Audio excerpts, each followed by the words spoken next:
आइए दोस्तों हम बात करते हैं कि ग्लोबल इन्फ्लेशन अगर आता है तो इंडियन मार्केट पे क्या असर होगा। इस पे हम थोड़ा सा चर्चा करेंगे। हालांकि यहाँ इन्फ्लेशन दिखा रहा है कम है, तो उसमें कई चीज़ है जो कि ऐड नहीं होता है जिस कारण कम दिखा रहा है। हालांकि खाने पीने का तो ठीक है। तो इन्फ्लेशन जो महंगाई डाइन होती है उसके बारे में हम चर्चा करेंगे और उसके बढ़ने से किस एसेट को फ़ायदा होता है इस पर चर्चा करेंगे। बहुत सिंपल है, समझे ना, बहुत सिंपल है। और इस चीज़ को आप समझ जाइएगा तो एक ऐसा पोर्टफोलियो बिल्ड कर सकते हैं जो कि आपको मजबूती के साथ खड़ा रखने में आपको मदद मिलेगा।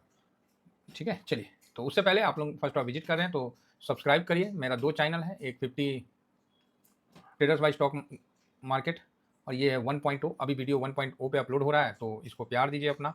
और ये 2.0 भी है जिस पे आप डिलीवरी पोजीशन के रिगार्डिंग डेली वीडियो देख सकते हैं, जिसमें आपको डिलीवरी पोजीशन के रिगार्डिंग वीडियो जाता है। ठीक है, तो ये दोनों चैनल है, अपना प्यार दें, हम आपके प्यार के लिए सदा आभारी रहेंगे। आइए, टेलीग्राम है तो टेलीग्राम में ज़रूर ज्वाइन करिए। और टेलीग्राम में मैंने लाइव भी आया था और लाइव में भी आपसे डिस्कशन किया था। और एक ये चीज़ आप लोग देखिए, ठीक है, पैसा नहीं दिखा रहे, मैं किसी को गलत गाइड नहीं करता हूँ। एक पोर्टफोलियो मेरा 12.31% अप है, ठीक है। दूसरा पोर्टफोलियो 9.43% अप है। यहाँ अमाउंट दिखाऊंगा तो होगा कि नहीं हम किसी को बरगला रहे हैं, हम आपको परसेंटेज दिखा रहे हैं अप है, ठीक है।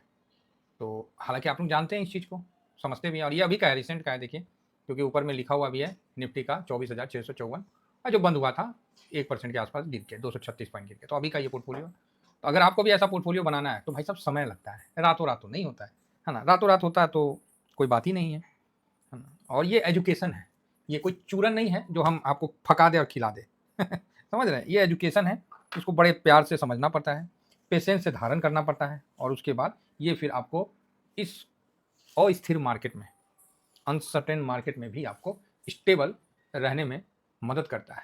नहीं तो वही हाल हो जाएगा कि पोर्टफोलियो खोले नहीं कि सर पोर्टफोलियो में तो ब्लड बात हो रखा है। और हम लोग का देखिए कि गिरता है तो हम लोग और खुश रहते हैं कि ठीक है गिरो ना, कितना गिरोगे, हम लोग का और मुराल अप हो जाता है, गिरो। और जो मेरा ये पोर्टफोलियो है, अगेन आपको बता रहे, ये ईटीएफ का प्लस है। ये ईटीएफ का प्लस है, कोई स्टॉक का प्लस नहीं है कि हवा मारा फूक के उड़ के गिर जाएगा। कम से कम इंडेक्स को इसको माइनस करने के लिए 16 से 20% गिरेगा निफ्टी, तब जाके मेरा पोर्टफोलियो माइनस होगा। और निफ्टी ही नहीं, साथ में गोल्ड सिल्वर को भी गिरना पड़ेगा, तब थोड़ा जल्दी 12-13% में ही माइनस होगा। और निफ्टी गिरा और गोल्ड सिल्वर भाग गया इन्फ्लेशन के चलते, तो फिर मेरा पोर्टफोलियो भूल जाइए कि इतना जल्दी माइनस होगा। कोरोना में हाहाकार मचा, लोग ना त्राहीमाम मार्केट को जुआ फलाना ठिकाना। उस समय भी हम लोग बरियारिये से बैठे हुए थे, हम अच्छा कोरोना कौन चीज़ हुआ जी, गिर गया, ठीक है गिर गया गिर गया, अरे भाई आज और गिर गया, अच्छा और गिर गया, ओहो बहुत गलत, अच्छा और गिर गया, ओह रे बाप गिर गया। अब बहुत बरियारी से बैठे रहे, इसको देसी भाषा में बोलते हैं हुमच के बैटिंग करना, समझ गए, हुमच के बैटिंग किए और 5,000 से शुरू किए थे साहब। आज आप लोगों का आशीर्वाद है कि ठीक ठाक पहुंच गए। और ऐसे ही चलेगा तो साल भर में रुपया में भी आपको अपना पोर्टफोलियो कन्वर्ट हो जाएगा। अभी तो नहीं हुआ है लेकिन साल भर लगेगा, काहे तो साल भर से मार्केट रिटर्न नहीं दिया, 10-12% का ही हम लोग रिटर्न निकाले हैं। तो साल भर रहेगा तो फिर सीआर तक हम लोग निकल जाएंगे। नेक्स्ट ईयर सीआर से ऊपर निकलने का कोशिश करें, किया जाएगा धीरे धीरे, है ना। नहीं निकलेंगे तो नेक्स्ट उसका इसी साल निकल जाना, इस साल मतलब हम लोग सीआर तक पहुंच जाना था, नेक्स्ट ईयर तक निकल जाना था। अभी साल मार्केट ने रिटर्न नहीं दिया तो कहाँ से आदमी निकलेगा, कोई बात नहीं, नेक्स्ट ईयर देख लेंगे, कौन सा मेरा कोई नुकसान नहीं ना हुआ है। बस ये बात हर आदमी चाहता है कि उसका पोर्टफोलियो ऐसा बने जिसमें वो शांति से रह पाए। अफसोस बताने वाले तो गोली कुछ और का देते हैं, ठीक है साहब। चलिए, हमारे साथ हमारे टीवीएसएम फैमिली में जो जुड़े हैं उनको हम जरूर इस प्रकार की शिक्षा दे देंगे। और कवच कुंडल मैंने तो एक बार बोला ही है ना कि आप लोगों के पॉकेट में ना रॉकेट डाल देंगे, म्यूचुअल फंड का पावर ठोक देंगे, कमाओ आप लोग कितना कमाओगे, ठीक है। खराब से खराब स्थिति में भी आप मजबूती से डटे रहोगे। तो चलिए, ओवरऑल ठीक है। बाकी ये स्विंग का है, टीवीएसएम स्विंग चैनल है मेरा, और ये शॉर्ट स्विंग का है। तो शॉर्ट स्विंग में थोड़ा जिनका पोर्टफोलियो मजबूत हो, थोड़ा मतलब स्विंग कर सके, शॉर्ट स्विंग मार सके, वही आदमी जुड़िए, है ना। डेली डेली नहीं देते हैं, टाइम लगता है उसमें भी, रहेगा तभी देंगे, नहीं रहेगा तो हम कुछ भी नहीं बताते हैं, है ना। देखिए जो चीज़ है ना, संबंध हो ऐसा कि भाई साहब पूरा क्रिस्टल क्लियर है, मतलब समझ में आए।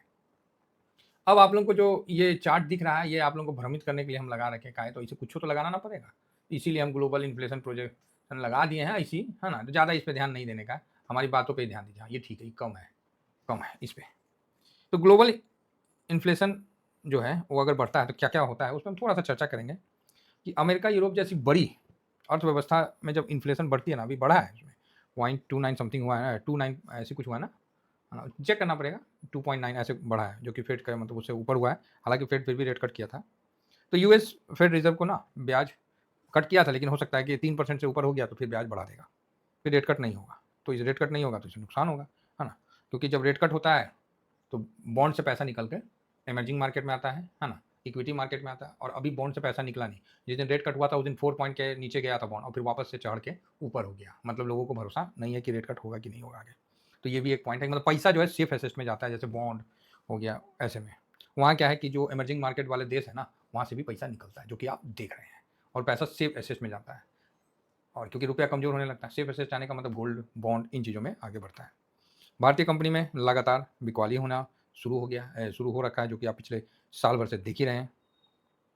और ग्लोबल इन्फ्लेशन बढ़ता है ना, तो कमोडिटी की कीमतें भी आपको बढ़ने शुरू हो जाती है, जैसे कच्चा तेल, धातु, खाद्यान्न, और आप देख ही रहे हैं कि सब बढ़ा हुआ है ऑलरेडी, है ना, मेटल उटल सब बढ़ा हुआ है। भारत जो है वो आयात निर्भर देश है ना, तो महंगाई के कारण जो इनपुट कॉस्ट है वो बढ़ जाता है। तो इससे क्या है, कंपनी का प्रॉफिट मार्जिन कम हो जाता है, सिंपल है। प्रॉफिट मार्जिन कम हो गया तो शेयर का प्राइस गिर गया, सिंपल। एकदम बिल्कुल।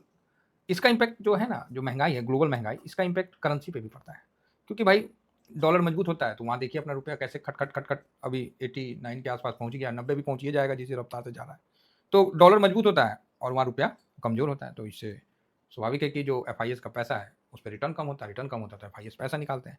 आप ही किसी देश में इन्वेस्ट किया, वहीं आपका रुपया टूटने लगे तो निवेशक का जो है वो नुकसान होने लगता है। तो मतलब कुल मिला के जो सेक्टोरियल मतलब सेक्टर इम्पैक्ट पड़ता है ना, तो वो निगेटिव असर है। Metal, auto, FMCG, realty, banking sector, सब पे जब महंगाई बढ़ेगा तो इनपुट कॉस्ट बढ़ जाएगा, तो जिस कारण से नुकसान होता है। इसका पॉजिटिव असर कहाँ होता है, और पॉजिटिव असर अभी हुआ नहीं है। तो बोलिए क्या मतलब, अभी अभी जो आने वाला महीना है ना, इसमें ग्लोबल में इन्फ्लेशन बढ़ेगा, इसलिए मैं इस बात को बोल रहा हूँ, और इसलिए पैसा वहाँ लग भी रहा है।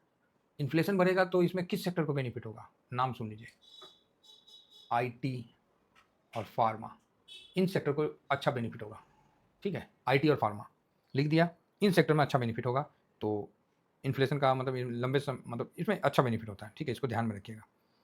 नेक्स्ट आगे बढ़ते हैं और हम देखते हैं कि जो ग्लोबल इन्फ्लेशन है उसमें विदेशी निवेशकों का पैसा निकलता है जब ग्लोबल इन्फ्लेशन होता है, क्योंकि लोगों को दूसरे देश पे भरोसा कम होता है। जिस तरह हम ही लोगों को अभी देखिए चाइना और अमेरिका पे नहीं है, बल्कि चाइना में इन्फ्लेशन नहीं है, वहाँ तो स्लो डाउन है, समझ गए ना। तो ग्लोबल इन्फ्लेशन में क्या होता है, विदेशी निवेशकों का पैसा निकलना शुरू हो जाता है। ठीक है, प्लस कंपनी की जो लागत है बनाने में बढ़ जाता है, क्लियर है, और वहाँ पर रुपया जो है वो कमजोर होने लगता है। तो ये तीनों फैक्टर मिला के आपको जो शेयर बाजार है उस पर निगेटिव असर देखने को मिलेगा। तो मतलब कुल मिला के ठीक है। अभी जैसे आप देख सकते हैं कि ब्रिटेन में, यूके में OECD ने कहा है कि, कौन कहा है, OECD ने कहा है ब्रिटेन को कि यूके इस साल G7 देश में सबसे ज़्यादा इन्फ्लेशन वाला देश होगा, जिसमें उपभोक्ताओं समान ऊर्जा की कीमत वृद्धि बड़ा कारण रहेगा, समझे ना। तो G7 में सबसे ज़्यादा अभी ब्रिटेन का बोल रहा है। मैं इसीलिए तो ब्रिटेन ने, आप न्यूज़ सुने होंगे, और मैंने दिया था अभी कटिंग की, टाटा मोटर्स के जगवार में कितना लोन देने के लिए तैयार है, क्योंकि इन्फ्लेशन वहाँ ज़्यादा हो गया। मैक्सिको सेम, ईरान सेम, समझ रहे ना। तो खाद्य संबंधित ऊर्जा में मैक्सिको में प्रॉब्लम आ रहा है, ईरान में जीवन यापन, खाद्य संबंधी सारे चीज़ में आ रहा है। और इसमें कहीं ना कहीं इमर्जिंग मार्केट में IMF और अन्य सूत्रों के अनुसार कई उभरती अर्थव्यवस्था में महंगाई मध्य उच्च स्तर पर बनी हुई है, मतलब उच्च पे नहीं गई है, लेकिन मध्य मीडियम उच्च स्तर पर बनी हुई है। अब इन सब के कारण भारत से जो है मतलब FIS का जो पैसा है वो भारी मात्रा में निकल रहा है ना, और इसका इम्पैक्ट आपको शेयर बाजार पे दिख रहा है। करेंसी कमज़ोर हो रहा है, ये अच्छे कारण नहीं है। FIS का पैसा निकलना, करेंसी का कमज़ोर होना, कमोडिटी प्राइस का बढ़ जाना, तो यहाँ पर ये आपके लिए पॉजिटिव है कि रसिया आपको कमोडिटी में थोड़ा सा जान बचाया हुआ है। बाकी एक फैक्टर FIS का पैसा निकलना आप देख रहे हैं, करेंसी का कमज़ोर होना 2 देख लिए। तीसरा निगेटिव क्या होता है कि कमोडिटी प्राइस का हाई हो जाना, तो वहाँ आपको कच्चे तेल का सबसे इंपॉर्टेंट है, वो अभी नहीं हाई हुआ। अगर कच्चा तेल 120 अगर भारत लेता तो बाप रे बाप, त्राहिमाम हो जाता है, एकदम एडवर्स कंडीशन हो जाता है, मतलब ऐसा हो जाता है कि क्या बताएं। लेकिन वहाँ ठीक है कि रसिया अभी बचा के, तो इसलिए भारत में मोटा मोटी ठीक ठाक प्रोग्राम चल रहा है, भारत अभी ठीक ठाक टिका हुआ है। और RBI ने, महंगाई तो है लेकिन फिर भी जो थोड़ा सा कम हुआ महंगाई, तो उसमें रेट कट को किया है, क्योंकि ऐसे महंगाई बढ़ेगा तो रेट कट नहीं ना होगा, तो रेट कट और बढ़ेगा, तो नहीं तो सरकार कोलैप्स हो जाएगा। तो यहाँ पर ही जो रसिया का तेल है ना, वो भारत को बहुत पॉजिटिव दे रहा है और भारत को टिके रहने में काफ़ी मदद दे रहा है। तो कुल मिला के इस प्रकार अभी अमेरिका का 2.9 है, अभी देखिए ना नहीं कटेगा। अगर फेड अगर रेट कट करता नेक्स्ट, तो फिर मतलब उसका जो बॉन्ड है उस पे चढ़ क्यों जाता? चढ़ क्यों जाता? तो नीचे गिर गया था जिस दिन रेट कट किया था, लेकिन अभी चढ़ गया। तो ये चीज़ है। सबसे इम्पोर्टेंट है, भारत को बचाया है कि जो तेल का जो इम्पोर्टेंट, नहीं तो हमेशा धमकी देते रहता था सब। तो अभी भारत के लिए यही पॉजिटिव है कि भारत तेल रसिया से ले रहा है और रसिया भारत को सस्ते मतलब उस पे दे रहा है, जिस कारण से भारत को जो इम्पैक्ट है वो बहुत कम लगेगा। हालाँकि 2 चीज़ तो कमज़ोर है, जो कि आपके सामने है। तो इस प्रकार का जो ग्लोबल इन्फ्लेशन का असर भारत पे पड़ेगा, लेकिन भारत के लिए रसिया का निकल के आना समझिए देवदूत की तरह नज़र आया है। और कहीं न कहीं भारत भी रसिया को देवदूत की तरह सपोर्ट किया है। जिस तरह यूक्रेन के वार में रसिया को सब जगह से पाबंदित कर दिया गया, मतलब रोक दिया गया उसके खाना-पीना, वहाँ भारत रसिया से हर संभव कोशिश किया है, मदद किया, क्योंकि रसिया भारत का पुराना दोस्त है, तो भारत ने भी दोस्ती का फ़र्ज़ अदा किया है। ठीक है? तो कुल मिला के दोनों देश का अच्छा तालमेल है। हालाँकि ये ग्लोबल पॉलिटिक्स है, ये समय के अनुसार बदलते रहता है, इंटरेस्ट के अनुसार बदलते रहता है, तो यहाँ इमोशनल ना होके स्ट्रेटजी होके चलना पड़ेगा। तो रसिया ने भारत को सस्ता तेल दिया, अब भारत जहाँ से तेल लेता था, वो तेल जो है यूरोपियन देशों ने ले लिया। अरब से लेता था, अरब को बोला ए हमको दो, और भारत से महंगा करके ले लिया। भारत बेचारा क्या करे? अब करे तो करे क्या? उसका अब जिसका घर में परिवार ज़्यादा है, हैं, युवा पीढ़ी है, सब पढ़ लिख रहा है, अलग-अलग एलिवेशन कर रहा है। अब उसके घर में जो सेठ राशन भी देता था, वो बोलेगा ना भाई अब तो हम राशन नहीं देंगे, तो काहे? तो जितना में हम राशन देते थे ना ₹100 में, अब हमको 110 वाला कस्टमर मिल गया, अब हम उसको देंगे, आपको नहीं देंगे। अगर आपको चाहिए तो 110 दीजिए। अब वैसे में बेचारा घर का बजट गड़बड़ाएगा कि नहीं गड़बड़ाएगा? स्टूडेंट का भविष्य गड़बड़ाएगा कि नहीं? सेम भारत के साथ हुआ। तो अच्छा हुआ कि दूसरा सेठ था, थोड़ा-सा बोला कि भाई हम ही से ले जाओ, तुम 100 के बदले हमको 50 दे देना, तुम ले जाओ। तो ऐसी स्थिति में रसिया ने भारत को काफ़ी अच्छा साथ दिया और भारत वहाँ से अपने आप को काफ़ी मजबूत किया, और 3 साल में भारत जो ऑयल एंड गैस का एक्सपोर्टर निकल के आ गया, एक्सपोर्टर बन गया। ठीक है, कुल मिला के ठीक है। अब देखिए जब ग्लोबल इन्फ्लेशन बढ़ता है तो गोल्ड देखिए, गोल्ड कैसे भागता है। लगता है कि ना इसका पिछवाड़ा में ना आग लगा दिया किसी ने। देखिए 1 साल में 48%, अरे भाई इतना तो कोनो स्टॉक को रिटर्न नहीं दिया होगा, ऐसा कोई रिटर्न देता है? हैं, ये तो मोटा-मोटी हम ऐसे दिखा रहे हैं। 1 साल में 48%, अरे आग लगा दो भाई साहब इसी में तो। और क्या बोलेगा आदमी? इतना अगर रिटर्न देने लगा तो आदमी फिर तो कमाल ही हो गया। ये देखिए 332 का टारगेट भी अचीव। देखिए बाप रे बाप! 50-51%। ये ग्लोबल इन्फ्लेशन बढ़ रहा है तभी इसका रेट भाग रहा है। भारत से मतलब ना है, समझ गए? तो इन्फ्लेशन बढ़ रहा है, इसका इंडिकेशन ये दे रहा है, क्योंकि जब कहीं न कहीं कोलैप्स तो होगा, कोई ना कोई तो अर्थव्यवस्था बर्बाद होगा, उसका असर पूरे वर्ल्ड पे पड़ेगा। और उस समय आप लोगों को ये पता चलेगा भाई गोल्ड सिल्वर हम लोग को इंडिकेशन तो दिया था, लेकिन हम बूझ नहीं पाए। तो बुद्धि बुद्धि का क्या बोलते हैं, बत्ती जलाइए दिमाग का। मेंटोस खाने से तो नहीं जलेगा। दिमाग को बत्ती जलाइए और पोर्टफोलियो को समझदारी के साथ काम करें। फिलहाल मैं इतना ही कहकर अपनी वाणी को विराम देता हूँ। Thank you very much. बोलने से पहले जिन लोगों को प्रोडक्ट चाहिए तो वो आप मेरे को व्हाट्सअप कर सकते हैं, है ना? जिनको अपना फेस पैक चाहिए तो फेस पैक के लिए आप मेरे को व्हाट्सअप करिए, और जो भी है ये आपके सामने, अच्छा ऊपर चला गया, ये फेस पैक है, तो वो फेस पैक आपके पास पहुंच जाएगा। कांच के बोतल में है, पूरा एयर टाइट है। अभी तक हमने जिसमें भेजा है एक शिकायत की नहीं आया था कि उनका ढक्कन सिर्फ थोड़ा खुला था, मतलब इतना पीस चला गया है, तो काफ़ी पीस गया है। अब तो पोस्ट ऑफिस वाला भी दूरे से देख के डर जाता है कि ओ भाई साहब यो तो ठीक है, तो मतलब बहुत पीस गया है ना? तो इतना पीस जाने मतलब कई लोगों के पास गया, और आप लोगों का जो फीडबैक है वो बहुत अच्छा है। ये मेरे जैसे एक साधारण व्यक्ति को और मजबूत करता है कि कुछ अच्छा है तो मैं दुनिया के सामने लाऊँ, और ये मेरा यूटिलाइज़ किया हुआ, इसको मैं हमेशा यूज़ करता हूँ।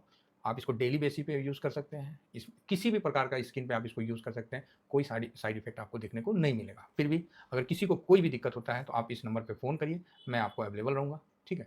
ऐसा कुछ है ही नहीं इसमें जो आपको नुकसान करेगा। हाँ, इसमें बेनिफिट करने का ज़्यादा है। फिर भी हो सकता है किसी का हो, लेकिन मतलब मैक्सिमम खासकर आदमी लोगों के लिए तो सबसे अच्छा वो हम ही लोग हैं। ब्रश करने का उसी समय मुँह पे थोप लिए। क्या है जी? साबुन और उससे तो तनी ठीक है ना है। फेस वॉश, बाप रे बाप!